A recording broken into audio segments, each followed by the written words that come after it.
국론 분열이라고 생각하지 않는다. 대의민주주의를 보완하는 직접 민주주의 행위로서 긍정적인 측면이 있다. 자, 광화문과 서초동 대규모 집회를 모두 지켜본 문재인 대통령이 처음으로 밝힌 입장입니다. 김성환 시사평론가, 김병민 경희대 개건 교수와 자세한 이야기 나눠보겠습니다. 어서 오십시오. 네. 안녕하세요. 안녕하세요. 자, 그동안 여러 집회가 있었습니다마는 집회에 대한 공식 논평을 자제하면서 신중한 모습을 이어오던 청와대, 광장 민심에 대한 입장을 밝혔습니다. 먼저 준비된 영상부터 보시겠습니다.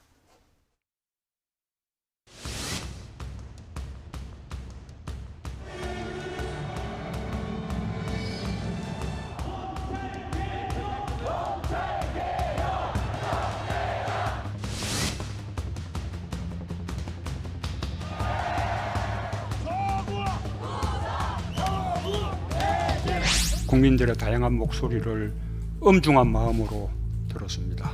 국론 분열이라고 생각하지 않습니다. 국론 분열이라고 생각하지 않습니다. 다양한 의견 속에서도 하나로 모아지는 국민의 뜻은 검찰 개혁이 시급하고 절실하다는 것입니다.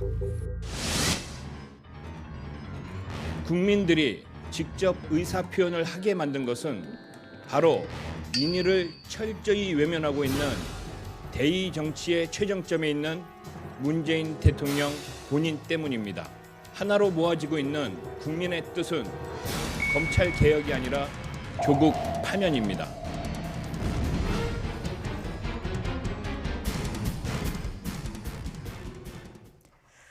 네, 어제 대통령의 광장 정치에 대한 첫 언급이 있었습니다. 일단 방점이 어디에 찍혀 있다고 보십니까?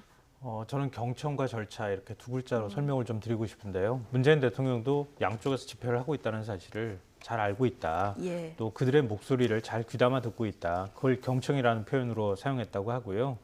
그럼 뭐 물론 이제 대의민주주의 한계를 직접민주주의로 보완한다. 문재인 정부 들어서고 난 다음에 줄곧 얘기해왔던 부분이기도 하고요.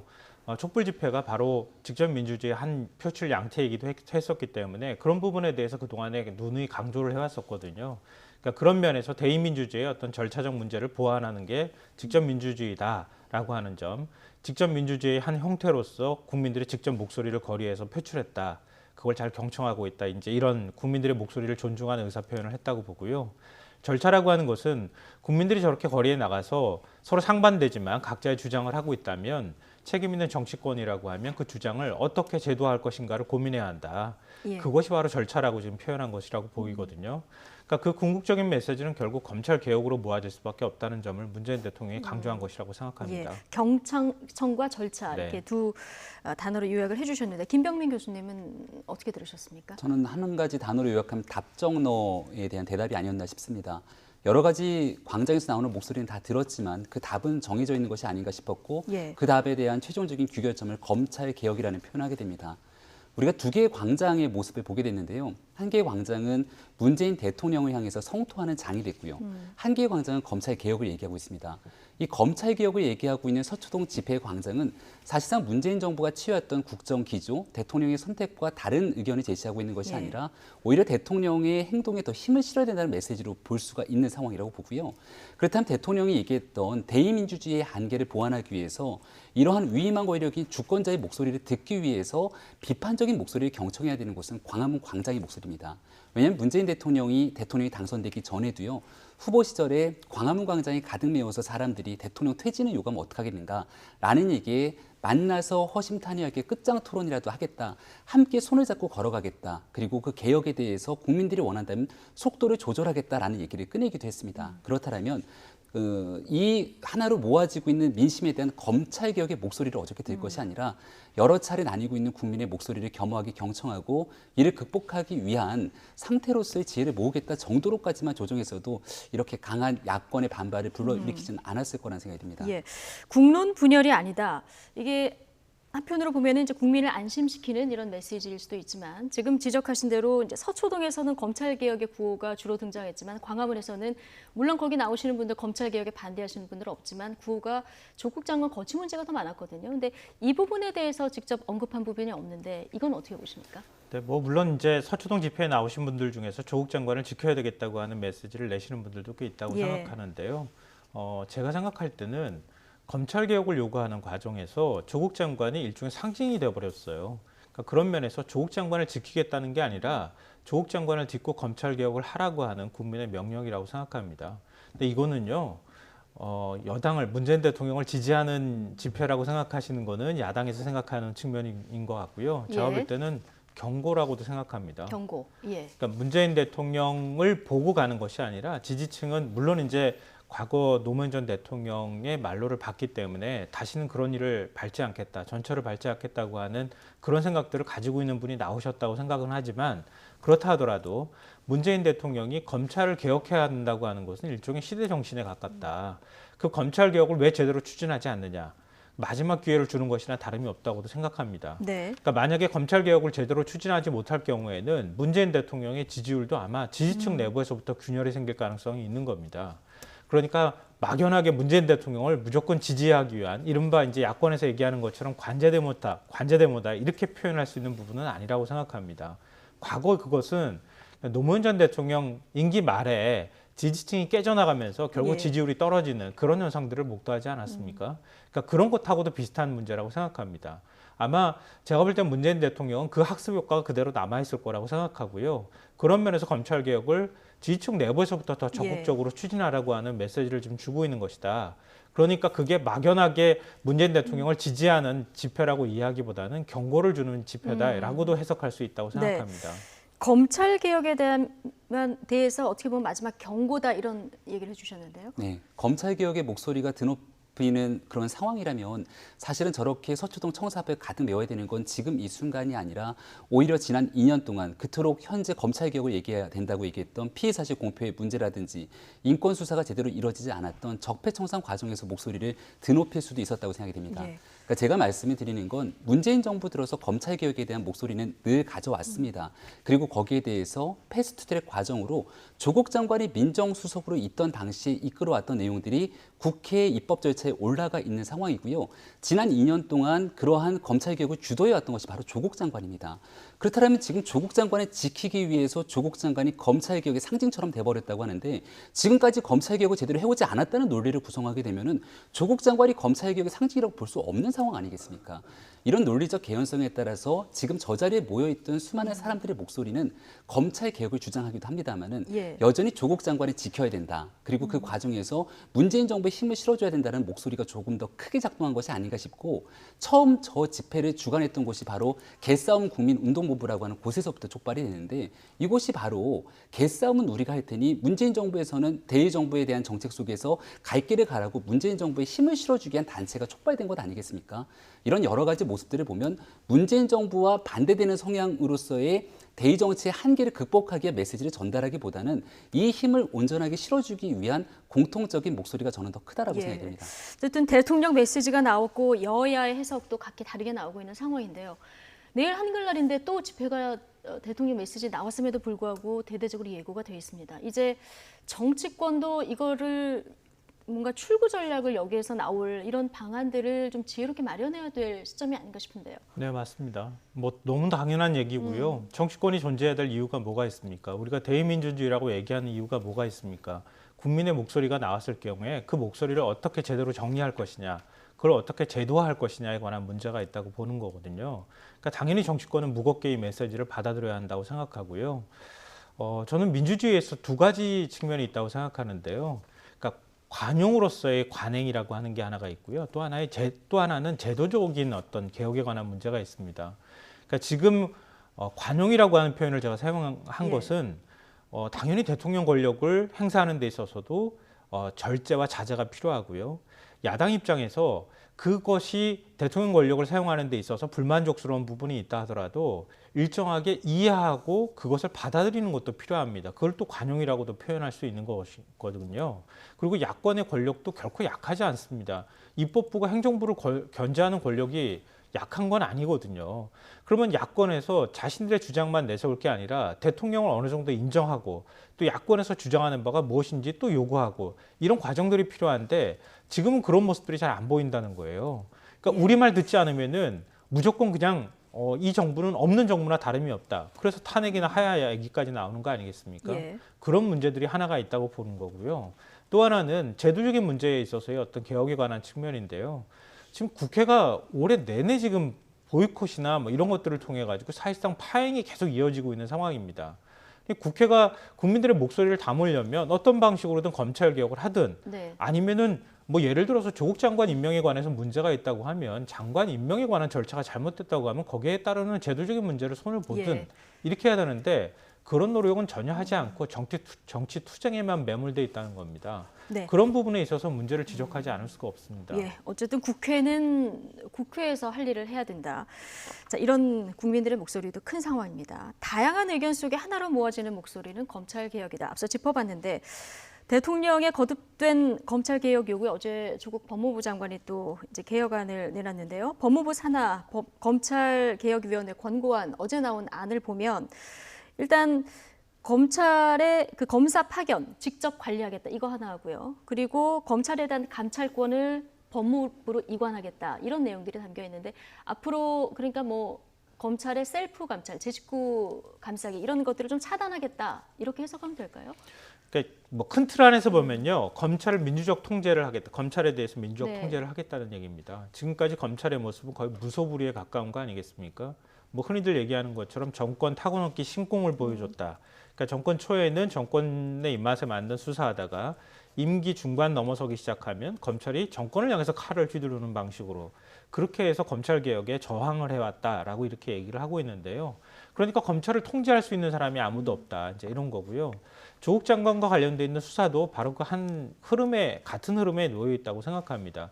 그런 면에서 검찰을 아무도 통제할 수 없다. 그러니까 이 통제라고 하는 개념은 그러니까 정권의 입맛에 맞는 수사를 하라는 것이 아니고요. 예를 들면 검찰 내부에 문제가 있다고 치죠. 예를 들면 임문정 검사가 예. 2016년에 윤모 검사가 부산지검에서 이 공소장 자기 마음대로 변경 위조했단 말이에요. 위조해가지고 그리고 난 다음에 써도 그 다음에 검찰 내부에서 아무런 징계 주지 않는 이런 상황들. 검찰 안에서 제 식구 감싸기 하고 나중에 예. 가서 제 식구 감싸기가 결국은 정관예우로 이어지는 예. 이런 문제들이 있었는데 그런 것들이 있을 때 그러면 누가 그런 것에 대해서 감찰하고 징계할 수 있는 것이냐 이런 문제가 남아 있다는 거예요.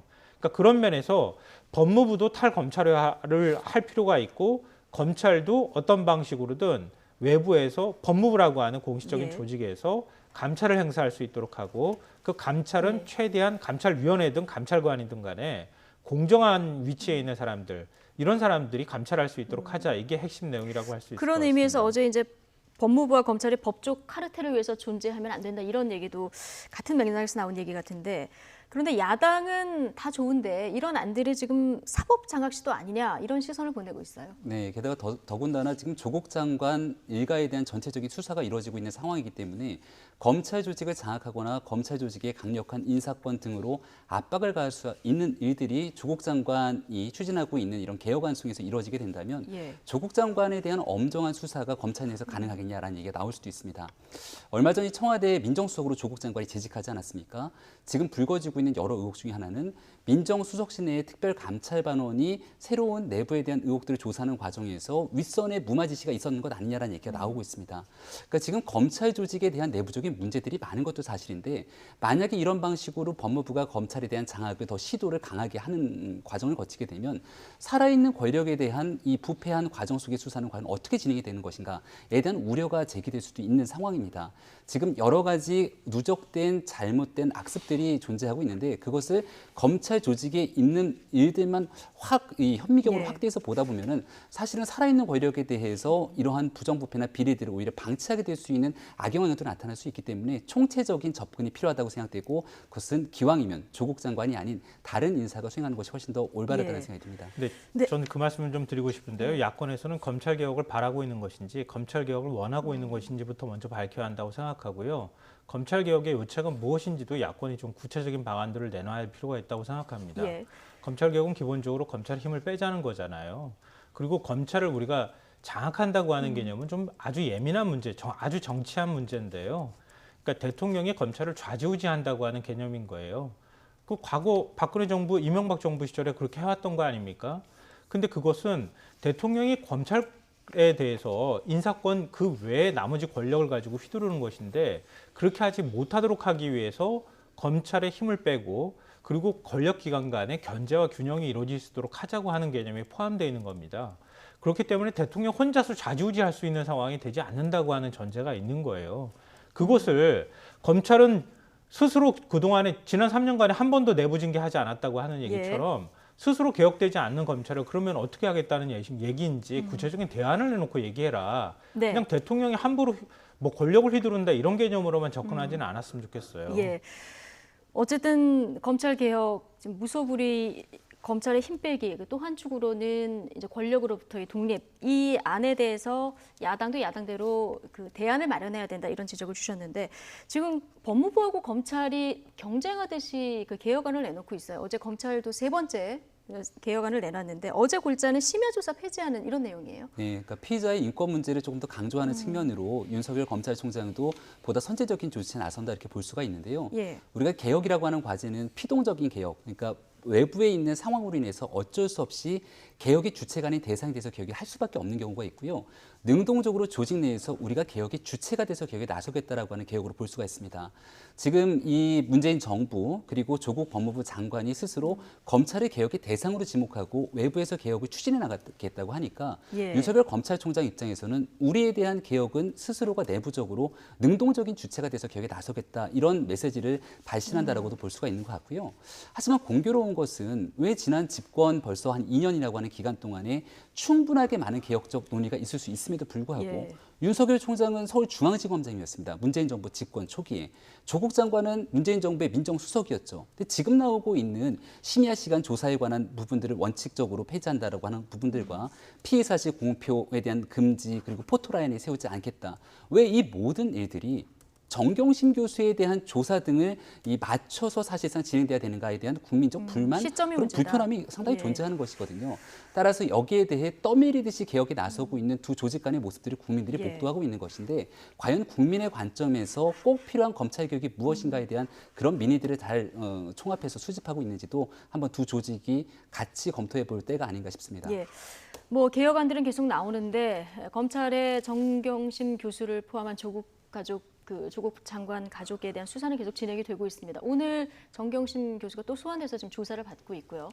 조국 장관의 동생은 이제 허리 디스크 수술 때문에 좀 연기를 했는데 오늘 아마 강제 구인이 되는 것 같습니다. 지금 부산에서 올라오고 있는 것으로 전해지고 있는데 이렇게 되면 가족 중에는 첫 영장 심사를 받는 케이스가 되는 거죠? 네, 그렇죠. 조국 예. 장관 동생이 처음 영장 심사를 받게 되고요. 그렇죠. 아직 뭐 예단하기 좀 어렵지만 이미 그 조국 장관 동생에게 그 취업 청탁을, 그러니까 교사 채용 조건으로 2억 원을 건넸다고 하는 웅동학원 관련자가 구속이 된 상황이거든요. 그러니까 그런 것들을 가지고 유추해 볼 때 조국 장관 동생도 구속영장이 발부될 가능성을 배제하기 어렵다. 예. 이렇게 이렇게 봐야 되지 않을까 싶고요. 네. 그러니까 과연 어떤 혐의로 이 부분에 대해서 공소장을 좀 확인하지 못하고 있는 상황이기 때문에 어떤 혐의와 관련되어 있는 부분인지, 예를 들면 지금 이제 웅동학원의 뭐 이른바 위장 소송이라고 하는 그 부분과 관련해서 어떤 혐의 내용이 적시되어 있는지 이거는 나중에 또 확인해 봐야 되지 않을까 싶습니다. 이 공소장은 아직 그 공개가 안 됐고요. 오촌조카 공소장은 어제 국감에서 공개가 됐습니다. 네. 주요 내용이 이제 사모펀드 관련해서 정경심 교수가 혐의가 일부 검찰은 있다 이렇게 보고 있는 것 같아요. 그러니까 자본시장법 위반에 대한 내용들은 분명하게 있다라고 예. 이제 보고 있는 사실인 것 같은데요. 더 나아가서 이제 횡령의 공범이 아니냐 등에 대한 얘기가 있었습니다만은 이런 구체적인 사실은 정경심 예. 교수에 대한 조사가 지금 이루어지고 있는 상황이기 때문에 공소장이 기재가 되지는 않았고 예. 추가적인 공소장에 대한 공소 변경이 이루어지지 않을까 생각이 됩니다. 예. 조국 장관 수사 공방 어제 국감장에서도 있었는데요. 이 얘기는 돌발 영상에서 저희가 준비하고 있어서 다른 이목을 받았던 부분들 좀 다뤄보겠습니다. 어제 이 국감장에서 여상규 법사위원장의 욕설 발언이 좀 논란이 되고 있습니다. 어떤 상황이었는지 영상으로 보고 오시겠습니다. 뭐한다 지금? 누가 감을 질러? 제가 들었습니다. 뭐야? 정도껏 하세요. 정도껏. 이런? 아니 뭐 하십니까 도대체 법사위원장께서 최선을 지켜야 자기 되는데. 사건의 피의 사건에 대해서 감찰 안 받습니까? 네? 자신들이 잘못해놓고 이게 무슨 신상 그 발언입니까? 장소 지금 그 검찰이 한 피의자가 가지 자기 사건에서 압박하는 신상 발언입니까? 정당행위라는 말씀을 드립니다. 위원장님 의사진행 발언이 들으시는 기다가요. 듣고 싶은 얘기만 들어요. 원래 듣고 싶은 얘기만 듣잖아. 하고 싶은 얘기. 위원장 자격이 없어요, 위원장. 뭐야 이게? 이게 뭐 하는 겁니까 도대체? 위원장 자격이 원인을 제공한 사람은 김종민 의원이에요. 그래놓고 본인이 더 난리쳐요, 저렇게. 네, 일단 논란이 된 발언부터 좀 짚어보겠습니다. 패스트트랙 수사 이거 검찰이 손댈 일이 아니다. 여상규 법사위원장이 이제 피고발인이더라고요. 근데 수사 주체인 남부지검장 앞에서 한 얘기예요. 네. 예, 어떻게 들으셨습니까? 지금 자유한국당은 조국 장관과 관련돼 있는 수사하라고 하는 거 아닙니까? 심지어는 가족 사기단의 수개라고 하는 표현까지 사용했는데요. 그러니까 어떤 근거로 그렇게 했는지 잘 모르겠어요. 가족 사기단이라고 표현할 정도의 그런 얘기가 사실 그대로 나경원 원내대표하고 황교안 대표한테도 예. 갈 수 있는 얘기라고 생각하는데요. 그러니까 이게 지금 문재인 정부의 문제를 지적하거나 조국 장관의 자격이 있다 없다는 것은 사람들마다 판단이 다 달라질 수 예. 있는 문제라고 생각합니다. 근데 검찰 수사에 관해서 검찰 수사에 오히려 압력을 넣고 있다고 지금 야당에서 주장하고 있잖아요. 문재인 대통령이 압력을 넣고 있다고 얘기를 하고. 그럼 패스트트랙 지금 고소고발 사건은 자유한국당 의원들 아무도 안 나가고 있어요. 그 태도를 그러면 어떻게 이해를 해야 될지 잘 모르겠어요.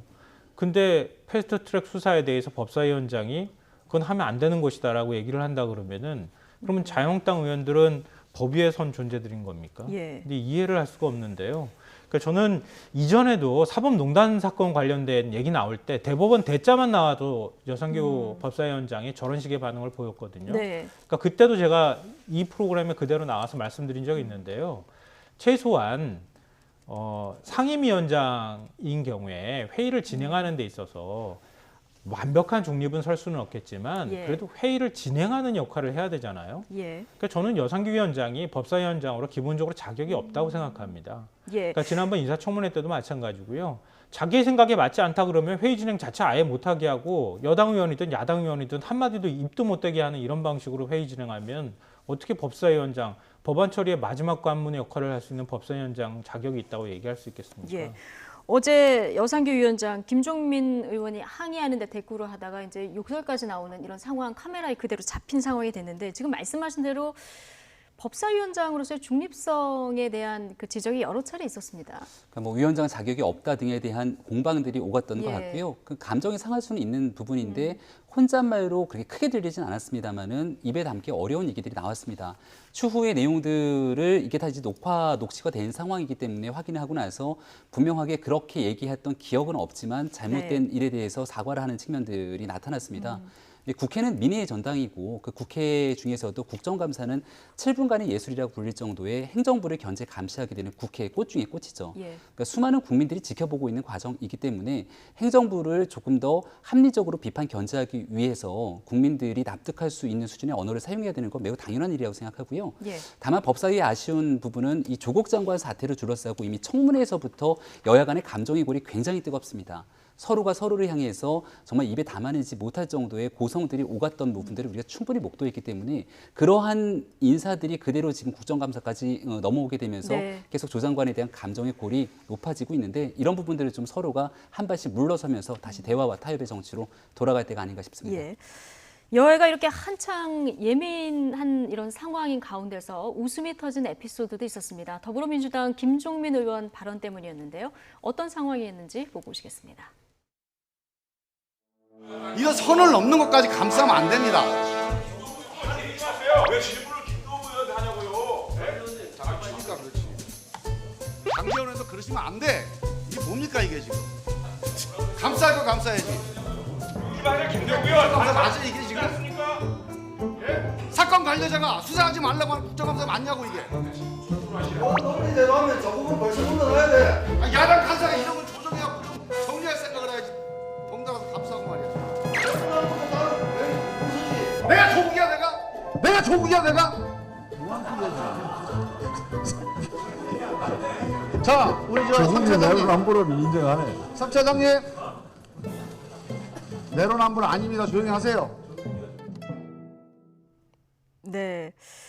김도읍 의원의 내로남불도 유분수 이 지적에 나온 얘기인데 덕분에 한바탕 웃음이 지나갔어요. 네, 그러니까 김도읍 의원이 자유한국당 간사고요. 여기에 대해서 이러한 얘기들을 바탕으로 김종민 의원한테 얘기하니까 내로남불하지 말라라고 얘기한 부분 속에서 내가 왜 나에 대해서 내로남불 하지 말라냐는 것이냐라고 김종민 의원은 강하게 반발하고 싶었던 모양입니다. 예. 그러니까 지금 일어나고 있는 내로남불하는 사람들과 나는 다르다라고 하는 메시지를 전달하고 싶었던 것 같은데 거기에 대해서 내가 조국이야라고 발언하게 되니까 예. 김종민 의원의 발언을 차용해서 보면 아 그럼 조국 장관은 내로남불하는 사람이 맞다는 것을 민주당 의원까지 인정하는 것 아니야?라고 생각할 수 있는 지점이고 이 발언을 함과 동시에 국정감사장이 갑자기 웃음바다가 터졌는데요. 보게 네. 되면은 이건 자유한국당 의원뿐만이 아니라 옆에 있었던 바른미래당 의원, 뒷자리에 앉아있던 배석하는 사람들까지 예. 전부 좀 큰 웃음을 줬던 것 같은데 이 내로남불에 관한 부분들을 한 번쯤 다시 되새겨보는 자리가 아니었나 싶습니다. 예. 어제 뭐 조국 장관 이슈가 모든 국감장 다 뒤덮은 상황이긴 했는데 떡볶이 하나가 또 눈에 띄는 장면이 있었습니다. 김진태 의원이 국감 때마다 소품을 자꾸 들고 나오는데 어제는 떡볶이였어요. 그러니까 이게 전 왜 들고 나왔는지 솔직히 잘 모르겠어요. 그러니까 이 국대 떡볶이라고 그걸 하는 좀 곳에 여쭤보려고 프랜차이즈 했는데, 예. 대표가 최근에 이제 뭐 조국 장관 관련돼 있는 문제에 대해서 불편한 감정들을 SNS에 올리고 뭐 문재인 정부가 공산주의다 뭐 이런 식의 어떤 얘기들을 했고 그것 때문에 최근에 이제 그 김진태 의원도 거기 떡볶이집 가서 직접 떡볶이 먹은 거 예. SNS에 올리기도 하고 그래서 갖고 왔는지는 잘 모르겠지만 그러니까 본질은요. 그러니까 지금 김진태 의원이 문제 제기를 하려고 했던 부분은 그러니까 가맹사업자와 관련해서 그동안에 이제 갑질 문제가 굉장히 심각했잖아요. 예. 예를 들면은 갑질 중에서도 뭐 이 숟가락 플라스틱 숟가락도 가맹점 본부에서 사도록 한다거나 쓰레기통도 사게 하는 그러니까 이런 어이없는 일까지 발생했거든요. 그러니까 일종의 이제 마진을 많이 내기 위해서 가맹점들한테 그 책임을 그러니까 비용을 떠넘긴다고 하는 문제들이 끊임없이 발생했기 예. 때문에 어느 정도 마진을 내고 있는지를 확인하기 위한 일종의 정보 공개를 할 수 있도록 해라. 가맹 계약을 맺을 때. 이제 그게 본질이에요.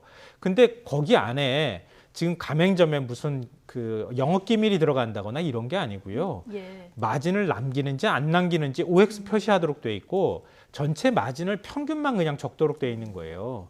그러니까 제대로 된 정보를 가맹 계약을 하는 사람들한테 알려주기 위한 목적으로 작성한 건데 그게 지금 잘못됐다. 영업 기밀을 침해한 것이다. 이렇게 문제 제기를 하면서 국대 떡볶이를 들고 나온 거예요. 예. 여기 안에 재료가 몇 개 들어가는지 아느냐. 예. 아니 떡볶이가 그러면은 파 들어가고 마늘 들어가고 양파 들어가고 고추장 들어가는데 그거 가지고 얘기하면서 그게 비교하는 게 그게 설득력이 있는 얘기입니까? 네. 그러니까 국감에서 그 내용조차 정확하게 파악하지 않은 상태에서 막연하게 그냥 영업 기밀을 침해한 것이다. 프랜차이즈에 대해서 현 정부가 마치 비판을 하거나 아니면 압박을 넣는 것이다. 이렇게 얘기하는 것은 저는 대단히 부적절했다고 생각합니다. 예. 자, 어쨌든 소품을 들고 나오면 이목을 끌긴 하는데 거기에 담긴 메시지가 뭐였나 이게 좀 기억이 안 날 때가 있습니다. 작년엔 또 벵갈 고양이 들고 나왔었는데 오늘 또 메시지를 찾아보게 되더라고요.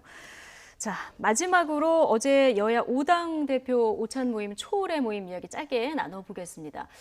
연일 여야 대립폭이 커지는 이런 상황에서 어제 초월의 모임에 민주당 이해찬 대표의 모습을 볼 수 없었습니다. 자, 문희상 국회의장의 이야기 듣고 오시겠습니다. 당신날에 주례하고 신부는 왔는데 신랑만 빠진 것 같아서 마음이 허전합니다. 국민은 국회와 정치권만을 바라보고 있는데 우리는 지금 무엇을 하고 있습니까?